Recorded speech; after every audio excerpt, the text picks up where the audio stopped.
peux juste nous expliquer ce qu'est un oracle? Alors, un oracle, c'est un peu comme un tarot, comme le tarot de Marseille, à part que le tarot de Marseille, pour s'en servir, il faut avoir des compétences que tu as.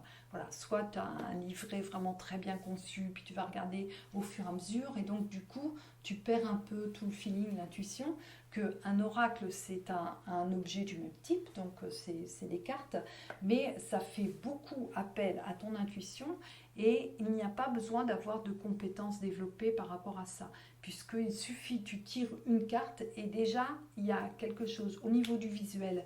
Déjà tu peux te servir que du visuel pour voir de quelle manière ça résonne par rapport à ce qui pouvait être ton intention, ta question, etc. Et,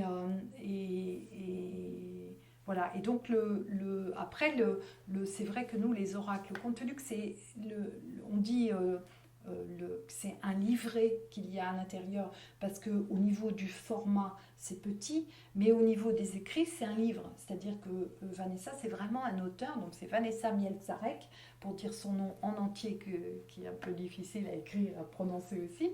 Et donc, c'est vraiment un enseignement. C'est-à-dire qu'on peut le lire de la première page à la dernière, et vraiment on retire un enseignement profond. Et sinon, c'est quand on tire une carte, se laisser toucher par le visuel, éventuellement aller se référer à ce qu'il y a dans le livret, et voir de quoi ça nous parle pour éventuellement travailler. À chaque fois, l'idée, c'est du bonheur en plus.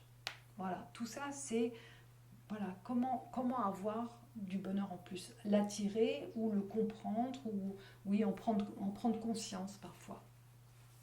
Avec Vanessa, donc ma binôme, qui est auteur, qui est spécialiste du domaine de l'intuition, qui avait écrit un certain nombre de livres avant. Donc c'est elle qui a eu l'idée du premier oracle. Et jamais, jamais on aurait pensé que la notoriété, puisqu'il est question de ça maintenant, la notoriété viendrait par ce biais-là. Elle pensait vraiment que ça viendrait par ses livres. Et moi, je pensais vraiment que ça viendrait par mes expos. Et puis moi, j'avais des trucs de... Voilà, je me disais, c'est vrai qu'être une peintre connue et reconnue, et même d'un point de vue européen, mais international aussi, parce que voilà, ouais, je me le voyais bien comme avenir, mais j'aurais jamais pensé que ça viendrait, ça serait par ce biais-là.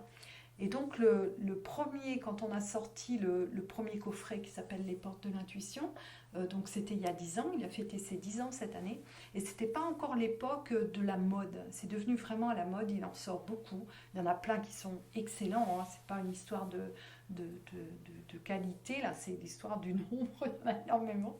Et donc, du coup, depuis, il est devenu mythique. Donc, c'est notre éditeur qui nous l'a dit, plein de gens nous disent, c'est un coffret mythique. Et, et voilà, et là, cette année, on a sorti, donc c'est en réalité sa 7e réédition. Et on a sorti une nouvelle édition, on a intégré l'écriture inclusive. Alors, ça me tenait à cœur. Je sais qu'il y a plein de gens qui disent, bon, les amoureux des mots, voilà, des classiques et tout ça, sont pas forcément pour, mais voilà, moi ça va bien avec ce en quoi je crois et avec mon histoire. Donc c'était important pour nous de l'intégrer. Puis on a fait des ajouts aussi qui correspondent plus aussi à notre vécu. Et donc voilà, donc il continue voilà, son petit bonhomme de chemin. Alors lui, c'est les chiffres des ventes, pour nous c'est faramineux, ça correspond à un best-seller. Un best-seller voilà, dans les romans ou autres. Et donc ensuite il y a eu les portes de l'âme qui avaient ça aussi ça correspond beaucoup à notre chemin de vie à l'une et à l'autre et qui est plus en rapport justement à la mission de vie. Voilà. Donc je parlais de ça tout à l'heure, la mission de vie, le chemin de vie. Donc on parle pas mal d'ego aussi, de l'ego à la fois positif et de l'ego négatif.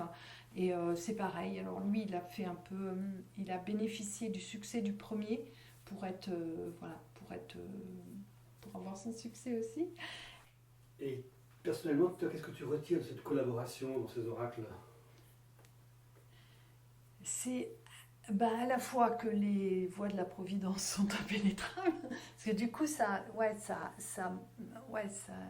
grâce à ça, j'ai une notoriété que je n'ai pas eue. Alors, après, ça rayonne sur l'ensemble de mon travail. Parce que mon travail, c'est pas que faire de l'illustration, c'est toute la peinture, mais c'est vrai qu'il y a, voilà, il y a, voilà, maintenant, si je j'ai une petite poussée d'ego qui me fait taper Brigitte Barberan sur Google. Il n'y a pas que les oracles qui ressortent. Et j'aime bien, moi, ce que je vois. Voilà, donc la notoriété, le fait d'avoir le sentiment que ça apporte quelque chose de positif à plein de gens. Et voilà, moi, il y a des tableaux, comme à chaque fois, ça a été un tableau, une carte, ou on peut dire enfin un thème, on va dire. Un thème est décliné dans une carte, et donc un chapitre sur le livret, et donc un tableau. Et un tableau, une œuvre originale, elle est destinée à quelqu'un. Que là, on est complètement dans autre chose, c'est-à-dire qu'il y a des milliers de personnes qui ont cette image-là. Et donc ça, ouais, c'est vraiment chouette, quoi.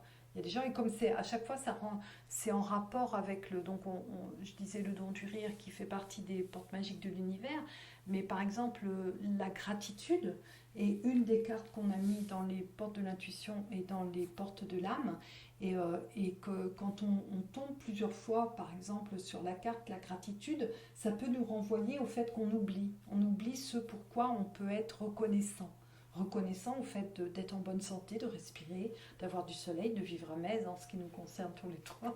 Enfin, il y a des choses où on peut être, voilà, on peut être, oui, de vivre à notre époque aussi, malgré la crise sanitaire. Il y a eu tellement de périodes pires. Donc voilà, et il y a des gens, quand ils tirent plusieurs fois la carte, après ils l'affichent, ils la laissent afficher un petit moment, et comme ça renvoie. C'est quelque chose, ça ne peut marcher que si la personne est consciente. Et donc là, voilà. Et ouais, on nous raconte des choses, nous, formidables par rapport au travail, voilà, au travail personnel que ça peut initier. Et le truc, c'est que c'est tout en douceur et dans l'amour. Et ça, c'est chouette quand ça fonctionne comme ça.